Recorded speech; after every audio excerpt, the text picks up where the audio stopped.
2001년 2월 부평 공장. 기계의 굉음이 멈춘 자리에 비명과 진압봉 부딪히는 소리가 허공을 갈랐습니다. 어제까지 자동차를 조립하던 노동자들을 향해 수천 명의 경찰 병력이 방패를 앞세우고 물대포를 쏘며 돌진했습니다. 한때 세계 경영을 외치며 5대양 6대주로 뻗어나가던 대우자동차였습니다. 대우의 로고가 박힌 작업복은 대한민국 경제를 이끈다는 거대한 자부심의 상징이었습니다. 하지만 그 벅찬 영광은 핏빛 절망으로 산산조각 났습니다. 수만 명의 땀방울이 밴 거대한 제국은 하루아침에 500억 달러라는 천문학적인 빚더미에 짓눌려 파산했습니다. 생산 라인이 힘차게 돌아가던 공장 마당은 생존을 위해 파이프를 든 노동자들과 진압 부대가 엉켜 싸우는 참혹한 전쟁터로 변해버렸습니다. 어떻게 전 세계를 질주하던 굴지의 자동차 제국이 이토록 처참하게 무너졌을까요? 몰락의 이유는 불량한 자동차 라인업이나 노동자의 나태함에 있지 않았습니다. 그것은 서류상의 헛된 숫자와 최고위층의 무모한 빚잔치가 만들어낸 필연적인 비극이었습니다. 이것은 맹렬하게 타올랐다 쓰러진 한 산업 제국의 궤적이자 자본의 무자비한 도박판에서 가장 먼저 제물로 바쳐진 이들에 대한 차가운 기록입니다. 2001년에 핏빛 비극이 잉태되기 훨씬 전 시간을 거슬러 모든 것이 희망으로 반짝이던 출발점으로 돌아가 봅니다. 1980년대 초반 대한민국은 전쟁의 폐허와 가난의 굴레를 딛고 일어서기 위해 안간힘을 쓰고 있었습니다. 가발을 엮고 옷감을 짜서 수출하던 경공업의 시대를 지나 국가의 명운을 건 중화학 공업 육성이 절실하게 요구되던 역사적 변곡점이었습니다. 그 격동의 중심에 인천 부평 공장이 있었습니다. 본래야 이 거대한 부지는 1960년대부터 자동차 조립의 명맥을 이어오던 곳이었습니다. 하지만 진정한 의미의 제국을 향한 초석은 1982년 대우그룹의 김우중 회장이 만성 적재에 시달리던 세환자동차의 경영권을 정역 인수하면서 놓였습니다. 김우중 회장의 비전은 당대의 상식을 뛰어넘는 명확하고 거대한 것이었습니다. 그는 단순히 비좁은 내수 시장용 자동차를 조립하는 하청 기지에 만족할 생각이 없었습니다. 세계는 넓고 할 일은 많다는 그의 맹렬하고도 야심찬 철학 아래 자동차 산업은 대우그룹이 글로벌 제국으로 도약하기 위한 가장 강력한 무기이자 심장이어야만 했습니다. 마침내 1983년 공장 외벽에 대우자동차라는 새로운 간판이 자랑스럽게 내걸렸습니다. 그것은 단순한 기업명 변경이 아니라 세계 자동차 시장을 향해 던지는 변방 국가의 과감한 선전포고였습니다. 하지만 그 거대하고 추상적인 비전을 현실의 단단한 콘크리트와 차가운 철강으로 빚어낸 이들은 최고급 카펫이 깔린 회장실의 임원들이 아니었습니다. 그들은 바로 척박한 현장에 몸을 던진 개척세대의 노동자들이었습니다. 당시 부평 공장의 작업 환경은 낭만과는 거리가 멀었습니다. 냉난방 시설조차 제대로 갖춰지지 않은 끝없는 슬레이트 지붕 아래서 젊은 노동자들은 하루 종일 매캐한 용접 연기와 독한 페인트 신어 냄새를 온몸으로 견뎌내야 했습니다. 여름이면 거대한 프레스 기계가 뿜어내는 열기로 인해 공장 내부는 숨을 쉬기조차 힘든 거대한 용광로로 변했습니다. 기름때에 절어 뻣뻣해진 두꺼운 작업복은 교대 시간이 끝날 때까지 땀으로 흥건하게 젖어 피부에 들러붙었습니다. 반대로 살을 애듯 추운 겨울에는 허술한 공장 벽 틈을 타고 들어오는 매서운 북풍을 맞으며 꽁꽁 언 손으로 차가운 강철 부품을 조립하고 볼트를 조여야 했습니다. 하루 12시간, 때로는 철야로 이어지는 살인적인 노동 강도 속에서도 그들을 무너지지 않게 지탱해 준 것은 단순한 월급 봉투가 아니었습니다. 그 시절의 공장 지붕 아래에는 묘한 시대적 사명감이 흐르고 있었습니다. 흙수저로 태어난 자신들이 기름 묻은 손으로 조이는 볼트 하나, 눈부신 불꽃 속에서 용접하는 철판 한 장이 가난한 조국을 부강하게 만드는 단단한 뼈대가 된다는 굳건한 믿음이었습니다. 자신들의 땀방울이 모여 국가 경제의 바퀴를 굴린다는 자부심은 그 어떤 고통도 이겨내게 만드는 강력한 원동력이었습니다. 처음으로 대우의 엠블럼을 단 독자 모델 자동차가 컨베이어 벨트를 타고 내려와 마침내 거친 엔진 구동음을 내며 시동을 걸었을 때 땀과 기름에 얼룩진 공장 안은 터질 듯한 환호성으로 가득 찼습니다. 누군가는 기쁨의 눈물을 흘렸고 누군가는 거친 손으로 갓 생산된 자동차의 매끄러운 보닛을 경건하게 쓰다듬었습니다. 그렇게 대우자동차 부평 공장의 거대한 기초는 단순히 거대 자본의 막대한 투자금만으로 세워진 것이 아니었습니다. 그것은 가난을 다음 세대에 대물림하지 않겠다는 수많은 노동자들의 절박한 생존 의지와 자동차로 전 세계의 도로를 덮어버리겠다는 한 기업가의 야심이 뜨겁게 용접되어 굳어진 핏빛 콘크리트였습니다. 컨베이어 벨트는 점차 속도를 높이기 시작했습니다. 곧 닥쳐올 눈부신 황금기를 향해 기계들은 밤낮을 잇고 거대하게 포효할 준비를 마쳤습니다. 쾅, 쾅, 쾅. 1990년대 중반 인천 부평 공장 일대의 대지는 24시간 내내 미세하게 진동했습니다. 수천 톤의 육중한 철판을 단숨에 자동차에 뼈대로 지식이고 찍어내는 거대한 프레스 기계들의 포효였습니다.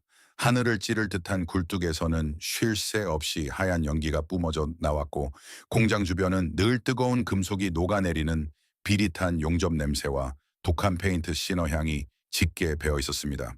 그것은 곧 돈의 냄새이자 폭발적으로 성장하는 대한민국 경제의 벅찬 숨결이었습니다. 이 시기 대우자동차의 생산 라인은 이성적인 통제 범위를 넘어선 일종의 광기 어린 속도로 돌아갔습니다.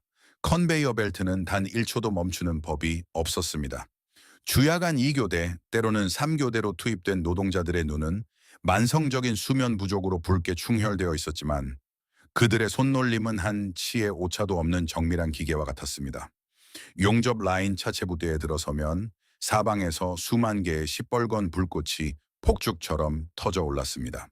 섭씨 수백 도를 오르내리는 도장 공정의 숨 막히는 열기 속에서 방진복으로 중무장한 노동자들은 온몸이 땀으로 범벅된 채 로봇팔과 경쟁하듯 색을 입혔습니다. 최종 조립 라인에서는 수만 개의 부품이 마법처럼 결합되며 생명력을 얻었습니다. 평균 1분, 길어도 2분에 한 대씩. 갓 조립을 마친 매끄러운 새 자동차들이 매캐한 배기가스를 뿜어내며 공장문을 나섰습니다. 끊임없이 쏟아져 나오는 차량들을 야적장으로 옮기기 위해 탁송 기사들은 화장실 갈 시간조차 아껴가며 가속 페달을 밟아야 했습니다. 이 거대한 기계가 뿜어내는 에너지는 곧바로 전례 없는 그리고 두 번 다시 반복되지 않을 경이로운 기록들을 쏟아냈습니다. 이 황금기의 정점에서 대우자동차는 단순히 국내 시장을 다투는 기업이 아니었습니다. 전 세계를 통틀어 대우의 작업복을 입은 노동자의 수는 무려 3만 명을 훌쩍 넘어섰습니다. 김우중 회장의 세계 경영 기치 아래 폴란드의 FSO, 루마니아, 우즈베키스탄, 인도에 이르기까지 전 세계 주요 거점에 대우의 깃발이 꽂혔습니다. 부평 공장을 심장으로 삼아 전 세계에 뻗은 혈관을 통해 구축된 글로벌 생산 능력은 연산 200만 대라는 경이로운 규모에 도달했습니다. 1997년 대우자동차의 기술력과 야심이 총집결된 라노스, 누비라, 레간자, 삼총사가 세상에 등장했을 때 그 폭발력은 상상을 초월했습니다. 인천항 부두에는 수출을 위해 대기하는 대우자동차들이 끝이 보이지 않는 거대한 바다를 이루었습니다. 아시아, 동유럽, 남미, 그리고 자동차의 본고장인 서유럽과 북미 대륙까지 전 세계 100여 개국의 도로 위를 대우의 엠블럼을 단 자동차들이 질주했습니다. 그 결과 대우자동차는 단숨에 세계 10대 자동차 메이커의 반열에 오르는 역사적인 금자탑을 쌓아 올렸습니다. 신흥국의 일개 자동차 회사가 불과 10여 년 만에 거둔 이 기적 같은 성과는 글로벌 산업계를 경악하게 만들기에 충분했습니다. 부평 공장의 담벼락에는 우리가 만들면 세계의 기준이 된다는 현수막이 펄럭였습니다. 노동자들의 어깨는 하늘을 찌를 듯 솟아올랐고 회식 자리에서는 늘 승리와 확장에 대한 건배사가 끊이지 않았습니다. 그들은 자신들이 땀 흘려 조립한 자동차가 지구촌 구석구석을 누비고 있다는 사실에 가슴 벅찬 전율을 느꼈습니다. 공장의 밤을 환하게 밝히는 거대한 나트륨 조명 아래서 그 누구도 이 폭발적인 질주가 멈출 것이라고는 상상조차 하지 못했습니다. 컨베이어 벨트는 영원히 돌아갈 것 같았고 주문서는 산더미처럼 쌓여 있었으며 대우의 제국은 태양이 지지 않는 철의 왕국처럼 보였습니다. 하지만 눈부신 빛이 강할수록 등 뒤에 들이오는 그림자 역시 짙고 길어지는 법입니다. 가장 뜨겁게 달아올랐던 그 정점의 순간 영원할 것 같았던 이 거대한 기계의 가장 깊숙하고 어두운 지하에서 누구도 알아차리지 못한 치명적인 파열음이 조용히 그러나 확실하게 금을 내기 시작하고 있었습니다. 승리의 팡파르가 영원할 것 같았던 부평 공장의 밤하늘. 그러나 언제부터인가 그 찬란했던 나트륨 조명 불빛 아래로 설명할 수 없는 기묘하고 서늘한 냉기가 스며들기 시작했습니다. 컨베이어 벨트는 여전히 굉금을 내며 돌아가고 있었고 굴뚝에서는 끊임없이 연기가 피어오르고 있었습니다. 겉보기에는 어제와 다를 바 없는 맹렬한 생산의 현장이었지만 공장 내부를 부유하는 공기의 질감은 확연히 달라져 있었습니다. 그것은 환희에서 질식으로 넘어가는 몹시도 불길하고 끈적한 불안감이었습니다. 용광로의 붉은 불꽃은 더 이상 노동자들의 심장을 뛰게 하는 열정이 아니라 무언가를 집어삼키려는 듯한 파괴적인 고열처럼 느껴졌습니다. 작업복을 적시던 땀방울은 어느새 식은땀이 되어 등줄기를 서늘하게 타고 흘러내렸습니다. 노동자들은 기계가 뱉어내는 규칙적인 마찰음 사이에서 미세하게 엇박자를 내는 파열음을 본능적으로 감지하고 있었습니다. 그들이 1분 1초를 다투며 조립해낸 자동차들이 공장 문을 나서기도 전에 그 차량의 소유권이 이미 이름 모를 채권단과 은행의 서류 뭉치 속으로 넘어가고 있다는 참혹한 진실을 현장의 땀방울들은 알지 못했습니다.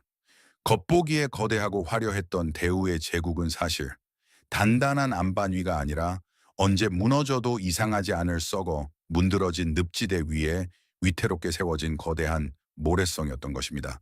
어떻게 이토록 거대한 제국의 근간이 이토록 허망하게 썩어가고 있었을까요? 그 근본적인 원인은 생산 라인의 불량이나 노동자들의 나태함에 있지 않았습니다. 비극의 씨앗은 공장의 소음이 닿지 않는 아주 고요하고 호화로운 곳, 바로 최고 경영진의 회의실 한가운데서 무럭무럭 자라나고 있었습니다. 대우 자동차를 벼랑 끝으로 몰고 간 것은 탐욕기라는 이름의 브레이크 없는 전차였습니다. 그룹 수뇌부는 자동차 시장의 치열한 품질 경쟁이나 내실을 다지는 일에는 관심이 없었습니다. 그들의 시선은 오직 지도 위의 영토를 넓히는 데에만 고정되어 있었습니다. 그들은 무너져가는 동유럽의 낡은 공장들을 사들이고 전 세계 곳곳에 무리하게 깃발을 꽂으며 덩치를 키우는 데 혈안이 되어 있었습니다. 문제는 그 거대한 확장을 위한 자금의 출처였습니다. 대우는 자동차를 팔아 번 정당한 이익으로 투자한 것이 아니었습니다. 그들은 수백 개의 문어발식 계열사를 동원해 은행에서 돈을 빌리고 그 돈으로 또 다른 회사를 사들이는 치명적인 차입 경영, 즉 빚잔치를 벌이고 있었습니다. 단기 고금리 대출이라는 독성 부채를 끌어다 쓰면서도 경영진은 마치 부루마블 게임을 하듯 서류상의 숫자 노름에 취해 있었습니다. 그것은 기업의 성장이 아니라 자본주의의 맹점을 교묘하게 이용한 거대한 금융 도박이었습니다. 영토가 넓어질수록 갚아야 할 이치하는 눈덩이처럼 불어났지만 그들은 대마불사 다마부시. 거대한 기업은 국가가 결코 망하게 두지 않을 것이라는 오만하고 맹목적인 믿음에 사로잡혀 있었습니다. 그리고 마침내 감춰져 있던 부패한 장부가 터져나오는 순간이 도래했습니다. 1997년 대한민국을 덮친 IMF 외환위기는 대우자동차의 썩은 민낯을 100일에 드러내는 무자비한 심판관이었습니다. 금융시장이 얼어붙고 금리가 20%에서 30%를 넘나들며 치솟자 빚으로 쌓아 올린 대우의 제국은 그 무거운 이자의 무게를 견디지 못하고 붕괴의 숫자를 쏟아내기 시작했습니다. 이 시기 대우그룹이 짊어진 부채의 규모는 인류 기업 역사상 유례를 찾기 힘든 수준인 네이버 100억 달러, 당시 한화 약 80조 원라는 천문학적인 액수에 도달했습니다. 부채 비율은 상상을 초월하여 400%를 훌쩍 넘겼고 자동차 부문에서만 매년 수조 원 단위의 경악스러운 적자가 장부의 붉은색으로 찍혀 나갔습니다. 회사가 자동차를 팔아서 버는 영업이익으로는 은행에 내야 할 이자의 절반조차 감당할 수 없는 완벽한 재무적 뇌사 상태에 빠진 것입니다. 외국의 투자자들은 기겁하며 자금을 회수했고 국내 은행들 역시 대우를 향한 대출 창구를 냉정하게 패소했습니다. 하루하루 어음을 막기 위해 또 다른 고금리 빚을 끌어다 쓰는 죽음의 소용돌이가 시작되었습니다. 회계장부의 붕괴는 곧바로 현장의 마비로 이어졌습니다. 이 차가운 숫자의 폭격은 부평 공장의 노동자들에게 가장 먼저 그리고 가장 잔인한 형태로 체감되었습니다. 영원히 멈추지 않을 것 같았던 컨베이어 벨트가 이따금씩 기괴한 소음을 내며 멈춰서기 시작했습니다. 기계의 고장이 아니었습니다. 부품이 없었습니다. 대우 자동차로부터 납품 대금을 받지 못한 수많은 하청업체들이 줄도산하면서 조립에 필요한 타이어, 유리, 볼트 하나조차 제때 공급되지 않는 결품 사태가 일상이 되어버렸습니다. 어제까지 환호성으로 가득 찼던 공장 내부는 이제 짙은 한숨과 웅성거림으로 채워졌습니다. 회사가 부도났다더라, 월급이 끊길 거라더라는 출처를 알 수 없는 흉흉한 소문들이 매캐한 신어 냄새를 타고 유령처럼 떠돌았습니다. 불안은 곧 현실이 되었습니다. 살인적이었던 잔업과 특근이 하루아침에 모두 취소되었고, 불이 꺼진 공장의 구석진 곳에서는 삼삼오오 모여 담배를 피우는 노동자들의 얼굴에 짙은 그림자가 드리워졌습니다. 급기야 급여일이 되었음에도 월급 봉투는 지급되지 않았습니다. 아이의 학원비를 내야 하고 대출 이자를 갚아야 하는 평범한 가장들의 일상이 벼랑 끝으로 내몰리기 시작했습니다. 경영진의 방만한 도박이 실패로 돌아가자 그 책임을 가장 먼저 뒤집어 쓴 것은 현장의 약자들이었습니다. 사내 하청 노동자들과 비정규직 노동자들을 향한 1차적인 소규모 해고와 권고 사직이 소리 없이, 그러나 날카로운 비수처럼 시작되었습니다. 누군가의 사원증이 정지되고 누군가의 사물함이 텅 비워지는 광경을 지켜보며 남은 노동자들은 숨통이 조여오는 듯한 공포를 느꼈습니다. 내가 평생을 바쳐 충성했던 회사가 나를 버릴 수도 있다는 불길한 예감. 그것은 섭씨 수백 도의 용광로 열기보다 더 뜨겁게 노동자들의 목을 졸라왔습니다. 화려했던 제국의 외벽은 이미 형체 없이 무너져 내리고 있었고, 그 잔해 밑에 깔린 노동자들은 다가올 거대한 폭풍에 전주 앞에서 속수무책으로 떨고 있었습니다. 이것은 단순한 위기가 아니었습니다. 돌이킬 수 없는 완벽한 파국의 서막이었습니다. 1999년 8월 골물대로 골마 있던 상처가 마침내 터지며 대한민국 경제 전체를 뒤흔드는 거대한 파열음이 울려 퍼졌습니다. 정부와 채권단은 더 이상 밑빠진 독에 피 같은 공적 자금을 쏟아붓지 않겠다고 냉혹하게 선언했습니다. 그것은 곧 대한민국 재계 서열 2위, 전 세계를 호령하던 거대 기업 대우그룹의 공식적인 해체를 의미했습니다. 아무리 덩치가 큰 기업이라도 망할 수 있다는, 결코 깨지지 않을 것 같았던 대마불사 다마부시의 신화가 산산조각 나는 순간이었습니다. 하지만 이 거시적인 경제의 충격파가 부평 공장 노동자들의 피부에 가장 잔인하고 직접적인 형태로 꽂힌 것은 이듬해인 2000년 11월 8일이었습니다. 자금줄이 완전히 끊긴 대우자동차는 결국 법원에 의해 최종 부도 처리되었고 차가운 법정관리 체제에 돌입하게 됩니다. 회사의 운명이 노동자도 경영진도 아닌 서류 가방을 든 채권단과 판사의 손으로 완전히 넘어간 것입니다. 그날 정오 부평 공장의 거대한 구내식당. 기름때 묻은 작업복을 입고 점심 식사를 하던 수천 명의 노동자들은 식당 한 구석에 매달린 낡은 브라운관 TV 화면에 시선을 빼앗겼습니다. 정규 방송을 끊고 흘러나오는 긴급 뉴스 속보, 그리고 화면 하단을 무심히 흘러가는 붉은색 자막. 대우자동차 최종 부도, 법정 관리 돌입.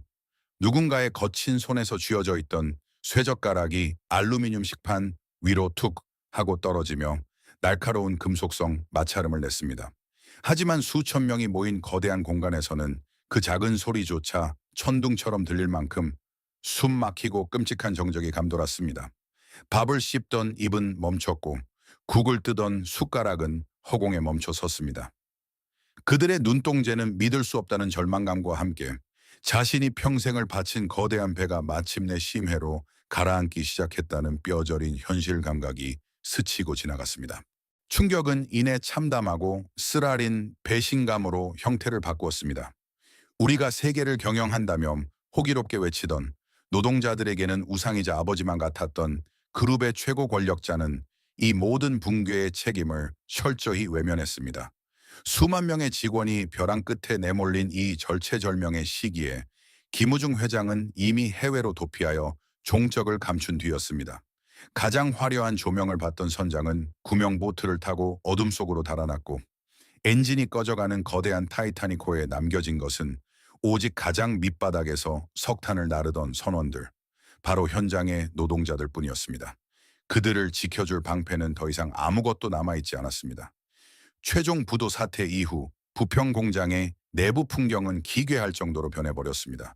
부품 공급이 완전히 끊기면서 컨베이어 벨트는 하루에도 수십 번씩 멈춰섰고 부품 창고의 바닥은 앙상하게 드러났습니다. 조립 라인에 서 있는 노동자들의 손놀림은 의미를 잃고 허공을 맴돌았습니다.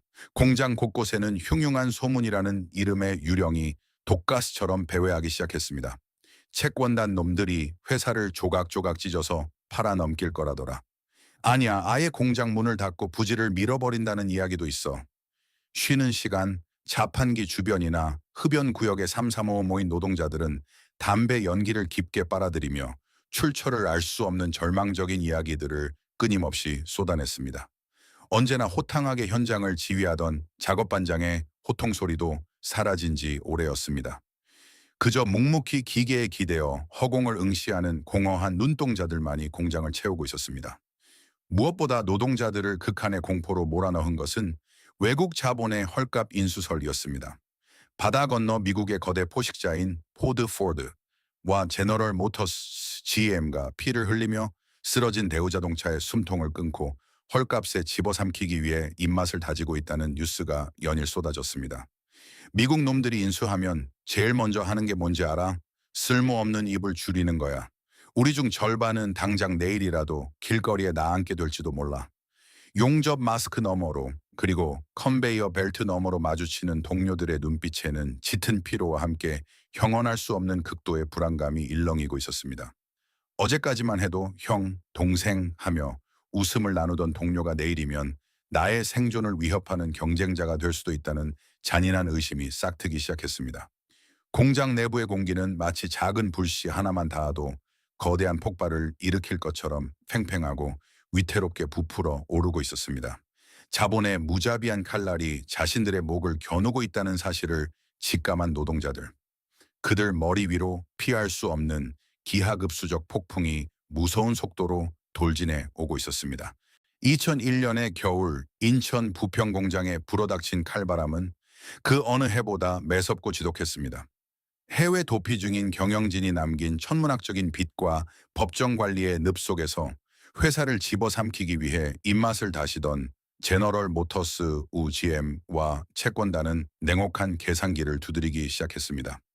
그들이 매각의 전제 조건으로 내세운 가장 쉽고 빠른 비용 절감의 방법은 너무나도 명백하고 잔인했습니다.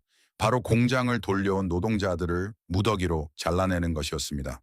여의도의 따뜻하고 호화로운 은행 회의실에서 서류 가방을 든 엘리트들의 펜대 하나가 무심히 움직일 때마다 수백 명의 목숨줄이 끊어져 나갔습니다. 그들에게 노동자는 피와 살을 가진 인간이 아니라 장부에서 지워내야 할 비효율적인 인격 비용에 불과했습니다.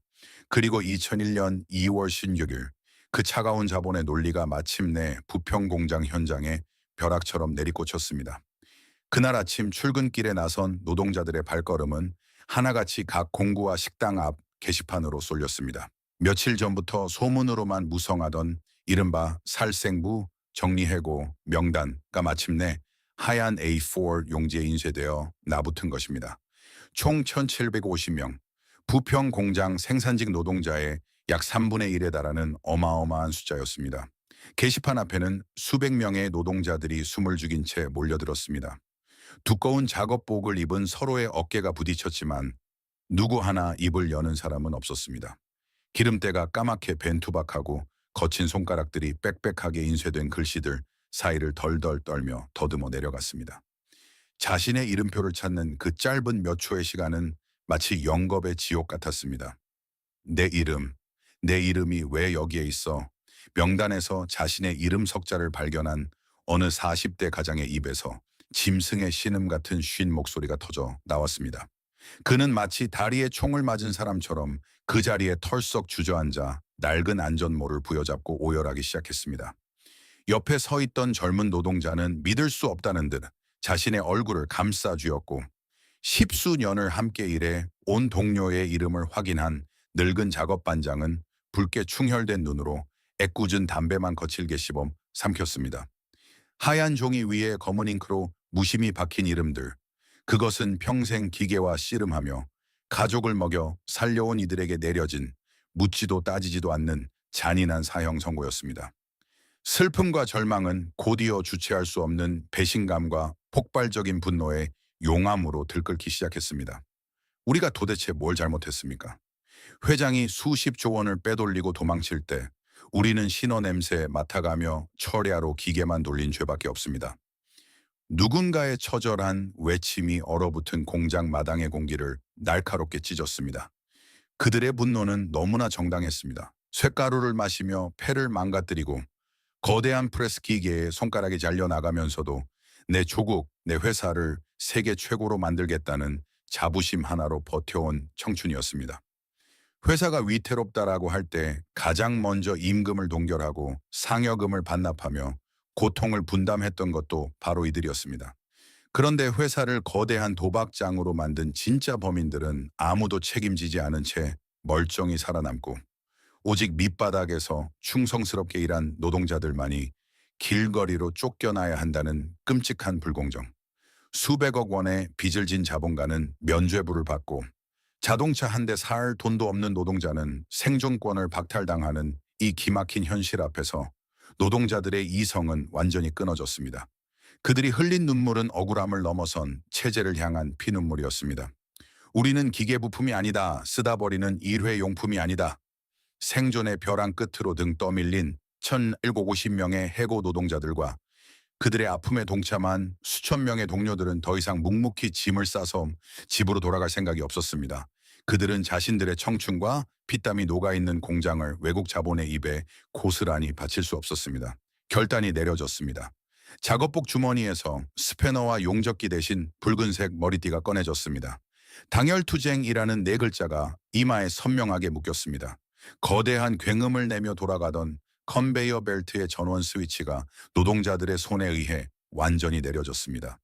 자동차를 만들기 위해 불꽃을 튀기던 용접기들은 이제 공장 정문을 굳게 봉쇄할 거대한 철제 바리케이드를 만드는 데 사용되었습니다. 생산의 성소였던 부평 공장은 이제 그들의 목숨을 건 거대한 요새이자 처절한 농성장으로 변모했습니다. 지게차를 동원해 출입구를 막고 자동차 차체를 쌓아 올려 진지를 구축하는 노동자들의 눈빛은 슬픔을 넘어선 비장함으로 번뜩였습니다. 그들은 추운 겨울밤 난방이 끊긴 캄캄한 공장 바닥에 스티로폼을 깔고 서로의 천에 의지한 채 밤을 지새웠습니다. 아내와 아이들에게는 금방 끝날 테니 걱정 말라고 거짓말을 삼키며 그들은 쇠파이프를 굳게 틀어주었습니다. 하지만 공장 밖의 상황은 그들의 간절한 외침을 들어줄 만큼 자비롭지 않았습니다. 차가운 아스팔트 너머로 수천 명의 경찰 병력을 태운 시위 진압용 버스들이 매캐한 매연을 뿜으며 공장을 향해 거대한 포위망을 좁혀오고 있었습니다.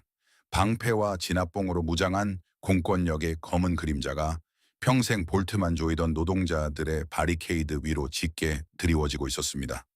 돌이킬 수 없는 유혈 충돌, 그 최후의 폭풍이 턱 밑까지 다가온 것입니다. 수십 년 동안 단 한 번도 멈춘 적 없던 부평 공장의 거대한 심장이 서서히 박동을 늦추고 있었습니다. 평소라면 교대초를 알리는 날카로운 사이렌 소리와 함께 수만 개의 톱니바퀴가 맞물리며 뿜어내야 할 굉음 대신 공장 내부에는 숨 막힐 듯한 침묵만이 무겁게 내려앉아 있었습니다. 컨베이어 벨트를 따라 덜컹거리며 이동하던 반쯤 조립된 자동차의 차체들은 마치 시간이 정지된 마법에 걸린 것처럼 허공에 매달려 있었습니다. 기계의 관성이 만들어내던 미세한 끼리릭 소리마저 완전히 잦아들고 마침내 마지막 남은 동력 모터의 스위치가 툭 하고 꺼졌을 때 노동자들을 덮친 것은 칠흑 같은 어둠과 소름 끼치는 고요함이었습니다. 그것은 거대한 기계의 죽음을 알리는 장송곡 없는 장례식과도 같았습니다. 하지만 그 고요함은 오래가지 못했습니다. 2001년 2월 19일의 차가운 새벽, 자본의 명령을 받은 수천 명의 경찰 병력이 방패와 진압봉을 앞세우고 공장 정문을 향해 쇄도했습니다. 노동자들이 자동차 차체와 타이어로 위태롭게 쌓아 올린 바리케이드는 거대한 물대포의 수압과 군홧발에 맥없이 허물어졌습니다. 밀리지 마라, 우리의 일터다. 누군가의 처절한 비명소리가 매캐한 최루탄 연기 속을 갈랐지만 쇠파이프 하나로 무장한 지친 노동자들이 국가 공권력의 조직적인 폭력을 막아내기엔 역부족이었습니다. 둔탁한 파열음과 함께 피를 흘리며 쓰러지는 동료들, 최루아에게 범벅이 되어 고통스럽게 기침하는 사람들, 평생 기름때를 묻히며 대한민국 경제를 건설했다는 자부심의 성소는 불과 몇 시간 만에 피비린내 나는 아비규환의 전쟁터로 전락했습니다. 맹렬했던 저항은 짓밟혔고 농성장은 완전히 진압되었습니다. 그리고 자본은 피투성이가 된 노동자들에게 마지막으로 공장에 들어가 개인 물품을 정리할 수 있는 잔인하고도 짧은 유예 시간을 허락했습니다. 최루탄 냄새가 아직 가시지 않은 어두컴컴한 타르실. 줄지어 늘어선 회색 철제 사물함 앞에는 멍든 얼굴과 찢어진 작업복을 입은 노동자들이 망령처럼 서 있었습니다. 철제 문이 삐걱거리며 열릴 때마다 그 안에는 단순히 물건이 아니라 그들의 짓밟힌 청춘과 인생이 고스란히 담겨 있었습니다. 첫 번째 이야기, 늙은 용접공의 빛바랜 훈장, 50대 중반의 초의 반장은 1980년대 초 대우의 간판이 처음 걸리기도 전인 세한 자동차 시절부터 이 공장에서 청춘을 바친 산증인이었습니다. 그의 굽은 등과 투박한 손가락의 흉터들은 부평 공장의 역사 그 자체였습니다. 최 반장은 떨리는 손으로 사물함 깊숙한 곳에서 낡고 찌그러진 보온병과 끝이 달아빠진 개인용 용접 장갑을 꺼냈습니다. 그의 시선이 사물함 안쪽에 붙어있는 누렇게 바랜 종이 한 장에 머물렀습니다. 10여 년 전 올해의 우수 사원으로 뽑혀 김우중 회장의 직인이 찍힌 표창장이었습니다.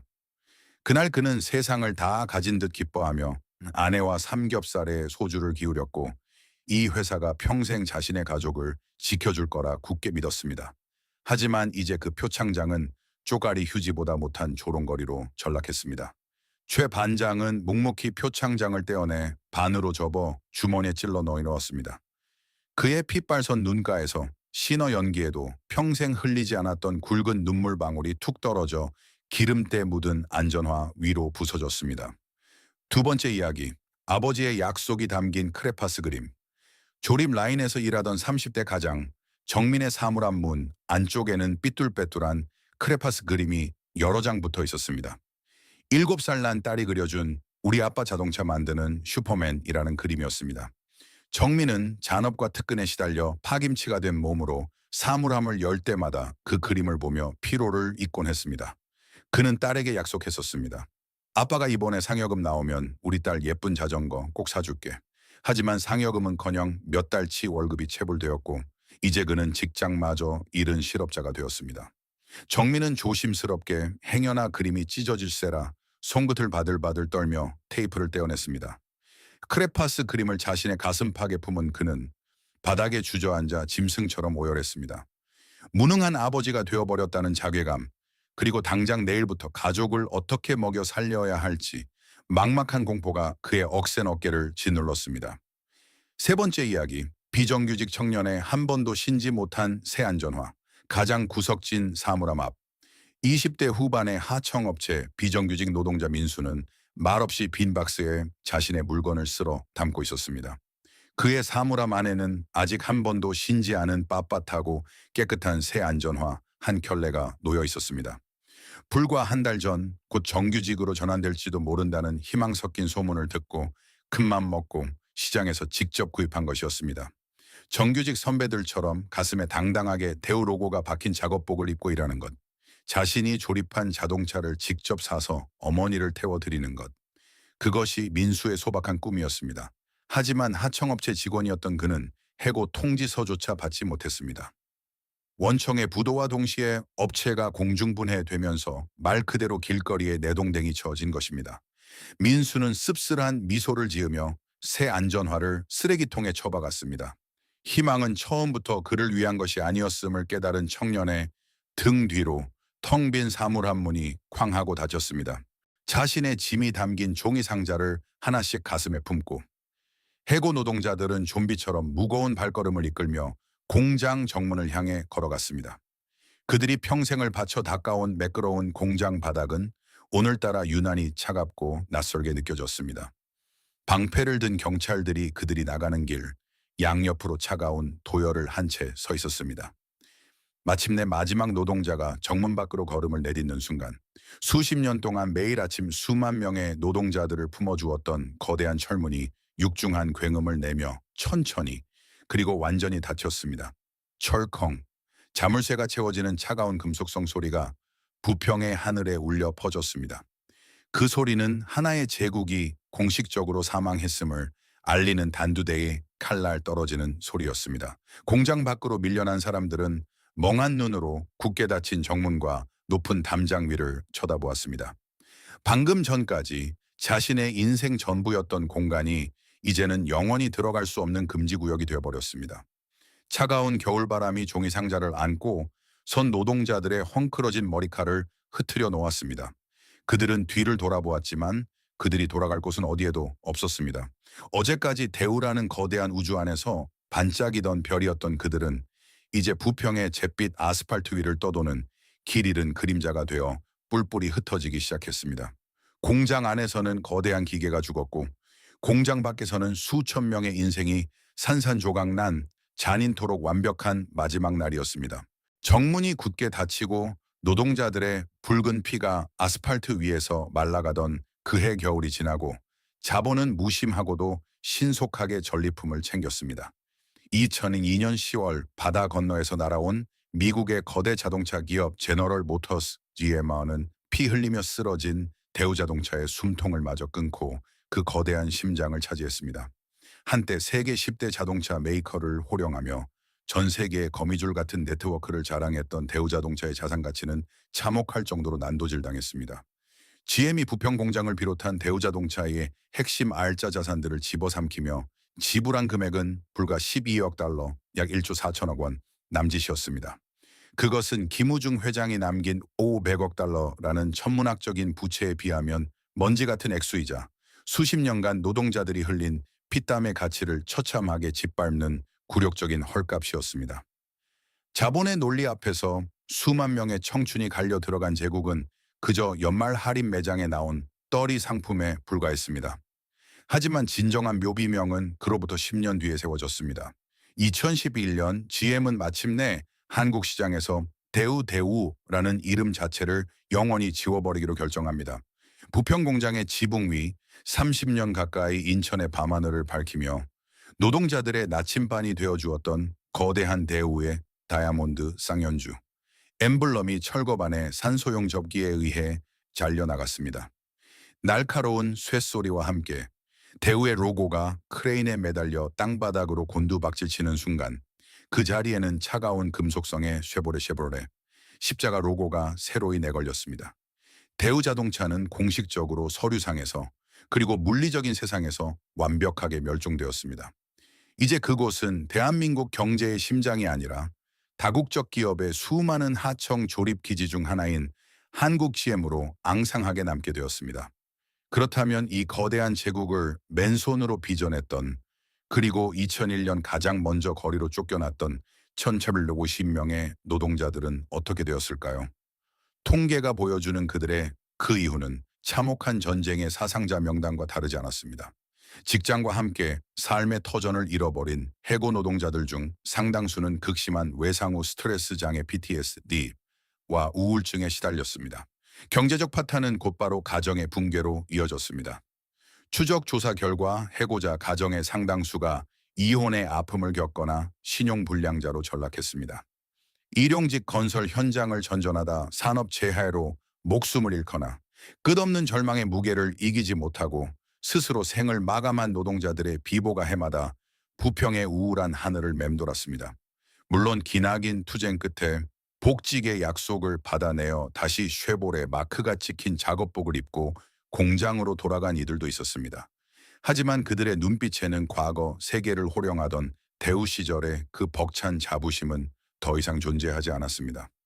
그들은 그저 언제 또다시 자본의 구조조정, 칼날이 날아올지 모른다는 뼈저린 생존의 공포를 학습한 조용하고 순종적인 부품으로 길들여져 있었습니다. 역사의 가장 잔인한 총억은 노동자들의 희생을 딛고 세워진 도시가 그들을 완벽하게 타자화시키는 방식에 있습니다. 오늘날 인천 부평 일대는 화려한 스카이라인을 자랑합니다. 과거 대우자동차 하청업체들과 낡은 창고들이 뿜어내던 매캐한 연기는 사라졌고 그 자리에는 수십 층짜리 최고급 주상복합 아파트와 거대한 대형 마트, 세련된 카페 거리들이 들어섰습니다. 도시의 부동산 가치는 폭등했고 거리는 최신형 스마트폰을 든 젊은이들과 고급 수입차들로 넘쳐납니다. 하지만 정작 이 눈부신 도시화의 밑거름이 되었던 과거의 해고 노동자들은 이 번영의 축제에 초대받지 못했습니다. 한때 대우자동차 최종 조립 라인에서 품질 검수를 담당하던 날카로운 눈썰미의 늙은 조장은 이제 자신이 조립했던 자동차와 비슷한 택시의 운전대를 잡고 화려하게 변해버린 부평 공장의 높은 담장 곁을 지나칩니다. 공장 정문을 통과해 쏟아져 나오는 신형 쉐보레 자동차들을 바라보는 그의 눈가에는 깊은 회한이 서려 있습니다. 자신이 피땀 흘려 기초를 닦은 거대한 부와 번영은 자본가들의 주머니와 화려한 도시의 콘크리트 속으로 흡수되었을 뿐 자신의 손에 남은 것은 낡고 해진 택시 면허증과 지워지지 않는 2001년 경찰 진압봉의 흉터뿐입니다. 도시의 거주민들은 부평 공장이 밤낮 없이 돌아가며 경제를 살찌우던 영광의 시대나 그곳에서 벌어졌던 처절한 피해 투쟁을 기억하지 않습니다. 그들에게 이 공장은 그저 교통체증을 유발하는 낡은 산업시설이거나 언젠가 또다시 재개발되어 엄청난 시세 차익을 안겨줄 부동산 예비 매물에 불과합니다. 우리는 흔히 회사가 거대한 가족이며 노력은 결코 배신하지 않는다고 믿도록 교육받아 왔습니다. 하지만 대우자동차 부평 공장의 잿빛 콘크리트와 녹슨 철조망이 우리에게 던지는 진실은 그토록 따뜻하거나 낭만적이지 않습니다. 산업과 자본주의의 맹렬한 쳇바퀴 속에서 노동자의 땀과 눈물은 결코 자본의 탐욕을 이길 수 없습니다. 서류 가방을 든 이들이 회의실에서 내리는 펜데쿨림 한 번은 현장에서 수십 년을 버텨온 수만 명의 인생을 단숨에 삭제할 수 있는 무소불위의 권력을 가지고 있습니다. 기업이 외치던 가족이라는 단어는 이윤이 창출될 때만 유효한 달콤한 마취제일 뿐 이윤이 멈추고 빚이 쌓이는 순간 공장은 가장 먼저 노동자의 살점을 도려내어 자신의 연명치료에 사용합니다. 대우자동차의 몰락은 단순히 운이 나빴던 한 기업의 파상이가 아닙니다. 그것은 자본이 노동을 어떻게 소비하고 팽개치며 그 위에 다시 자신의 화려한 성을 쌓아 올리는지를 보여주는 가장 완벽하고도 잔인한 생태학적 표본입니다. 오늘도 부평 공장의 컨베이어 벨트는 돌아가고 있습니다. 간판의 이름은 바뀌었고 작업복의 색깔도 달라졌으며 기계는 어제보다 훨씬 조용하고 효율적으로 움직입니다. 기계는 피를 흘리지도 눈물을 흘리지도 않기 때문입니다. 다만 그 매끄럽게 포장된 아스팔트 아래에 한때 이 나라의 뼈대를 세우고자 했던 이름 없는 사람들의 뜨거운 심장이 영원히 묻혀 있을 뿐입니다. 결국 자본주의의 거대한 용광로는 어제도 오늘도 그리고 내일도 인간의 청춘을 연료 삼아 타오를 것입니다. 그 잔혹한 불꽃 앞에는 언제나 또 다른 대우자동차가 될 위태로운 제국들과 그 속에서 묵묵히 땀방울을 흘리는 수많은 얼굴들이 서 있습니다. 이것이 우리가 낡은 엠블럼이 떨어져 나간 저 텅 빈 지붕을 영원히 기억해야만 하는 가장 서늘한 이유입니다.